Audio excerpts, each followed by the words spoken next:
사랑하고 존경하는 강북구민 여러분, 안녕하십니까? 미아동, 송중동, 번삼동을 지역구로 하고 있는 국민의힘 소속 정초립 의원입니다. 유인혜 부의장님과 동료 의원 여러분, 그리고 이순희 구청장님과 관계공무 여러분, 언론사 관계자분들께 깊은 감사의 말씀을 드리며 지금부터 구정 질문을 시작하겠습니다. 먼저 스마트시티 정책을 통한 장애인 정보 제공 및 네트워크 활성화 방안에 대해서 질문 드리겠습니다. 최근 강북구청에서는 조직 개편을 디지털에 기반을 둔 행정 혁신을 위하여 정보화 지원과를 디지털 정보과로 변경하였고 장애인을 위한 전문 부서도 신설하였습니다. 도래하고 있는 4차 산업혁명 시대에 맞춰 디지털에 기반을 둔 스마트시티 사업과 장애인 등 복지 정책에 대한 집행부의 의지를 보여준 것이라고 생각합니다. 그래서 이번 구정 질문에서는 스마트시티 정책과 관련하여 장애인 정보 제공 및 네트워크 활성 사업에 대하여 질문하고자 합니다. 스마트시티는 고도로 정보화된 도시로서 도시의 경쟁력과 삶의 질 향상을 위하여 건설, 정보통신 기술 등 융복합된 도시 기반 시설을 바탕으로 다양한 도시 서비스를 제공하는 도시를 말합니다. 이러한 정보 시스템은 환경, 안전, 복지 등 다양한 분야에 적용될 수 있으며 이를 통해 국민의 삶의 질 또한 크게 향상될 수 있을 거라고 생각합니다.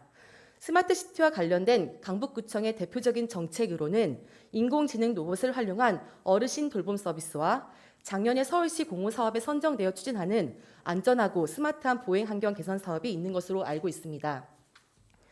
스마트시티 사업은 많은 구민에게 도움이 될 것이며 앞으로는 더욱 다양한 분야에서 활용될 것이고 여기에는 장애인에 대한 정책도 당연히 포함되어야 된다고 생각합니다.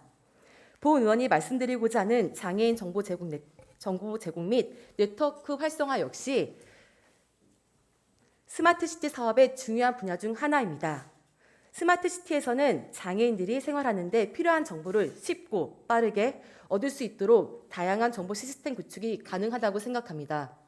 예를 들어 장애인들이 이용할 수 있는 대중교통 정보를 제공하고 주차장 위치와 사용 가능 여부를 실시간으로 제공하는 시스템, 또한 장애인들이 필요로 하는 생활 정보와 서비스를 제공하는 네트워크를 구축할 수 있을 것입니다.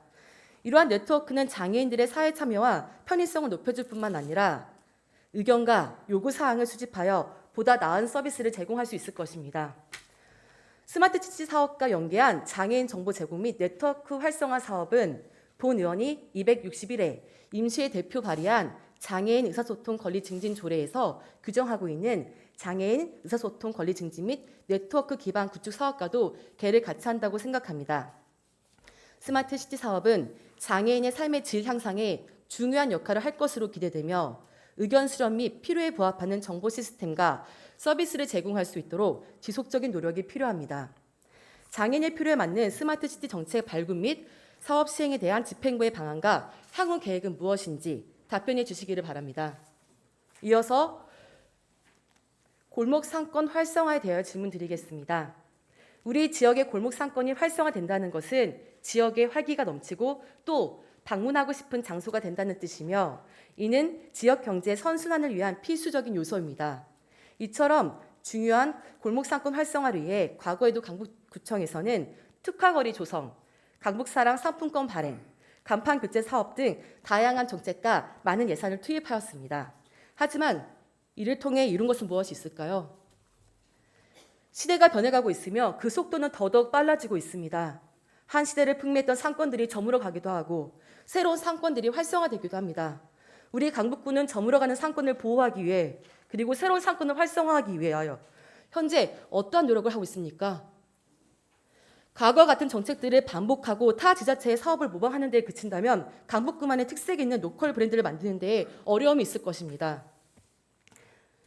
이전에 했던 정책들과 많은 분들의 노력을 부정하는 것은 아닙니다. 과거의 좋은 정책들은 계승하고 시대의 흐름에 맞는 새로운 정책들을 적극적으로 발굴을 할 필요가 있다는 말씀을 드리고 싶습니다. 골목상권 활성화에 대한 창업 지원 정책, 커뮤니티 공간 활성화, 홍보 및 마케팅 등 지방자치단체가 기본적으로 추진하여야 할 과제들이 많이 있습니다. 이러한 과제들을 해결함과 동시에 강북구의 로컬 문화가 담긴 로컬 브랜드와 캐릭터를 만들고 웰니스 산업 등 강북구의 강점을 살린 강북구만의 특색 있는 골목 상권을 만들어가는 것이 지방자치단체의 역할이라고 생각합니다. 코로나19 사태로 비대면 문화가 본격화되면서 온라인 쇼핑 산업이 꾸준히 성장했고 다양한 일상생활을 배달로 해결하는 시대가 되었습니다. 특히 최근에는 전통적인 대형 상권의 영향력이 크게 줄어들면서 대량 생산에 규격화된 상품보다는 남다른 개성을 갖춘 상권과 상품들에 대한 관심도가 크게 증가하고 있습니다. 대표적으로 특정 지역의 전통과 환경, 문화 등 지역다움이 그대로 배어있는 로컬 브랜드가 있으며 이런 로컬 브랜드 육성을 위해 다양한 정책과 제도적 지원들이 나오고 있습니다. 서울시의 로컬 브랜드 상권 육성 사업이나 중소벤처기업부의 골목 상권을 육성할 로컬 브랜드 창출팀 모집 등이 그 예이며 우리 강북구에서도 강북구의 로컬 브랜드 창출과 육성에 많은 관심을 기울여야 된다고 생각합니다. 또한 몸과 마음이 건강과 균형을 바탕으로 하는 치유 관광 활동, 즉 웰니스 산업 육성에도 큰 관심을 기울여야 한다고 생각합니다. 미국의 글로벌 웰니스 연구소에 따르면 2020년 세계 웰니스 관광 시장 규모는 약 570조 원으로 2025년까지 연평균 20%씩 폭발적으로 성장할 전망입니다. 한국에서도 지난 2016년부터 주목을 받기 시작해 올해 3월 웰니스 산업을 육성하기 위한 치유 관광 산업 육성에 관한 법률안이 국회에서 발의가 되었으며 문화체육관광부와 한국관광공사의 올해의 웰니스 관광 도시와 출천 웰니스 관광지 등이 선정되면서 향후 본격적인 성장이 기대되는 시점입니다. 다들 잘 알다시피 우리 강북구는 북한산, 우이천, 북서의 꿈의 숲 등 서울 내에서도 특히 우수한 자연 환경을 갖추고 있으며 4.19 민주묘지, 봉황각 등 역사문화자원과 서울 내의 유일한 대단지 리조트인 파라스파라 그리고 북한산 국제 클라이밍 센터와 같은 액티비티 시설까지 보유하고 있습니다. 이러한 강북구의 관광 자원이 웰니스 산업과 연계된다면 지역 관광 산업의 성장은 물론 골목 상권 활성화에도 큰 도움이 될 것으로 기대됩니다. 강북구청은 시대의 흐름에 맞춰서 어떻게 골목 상권을 활성화할 것인지 구체적인 방안에 대해서 답변해 주시길 바랍니다. 이상으로 구정 질문을 마치겠습니다.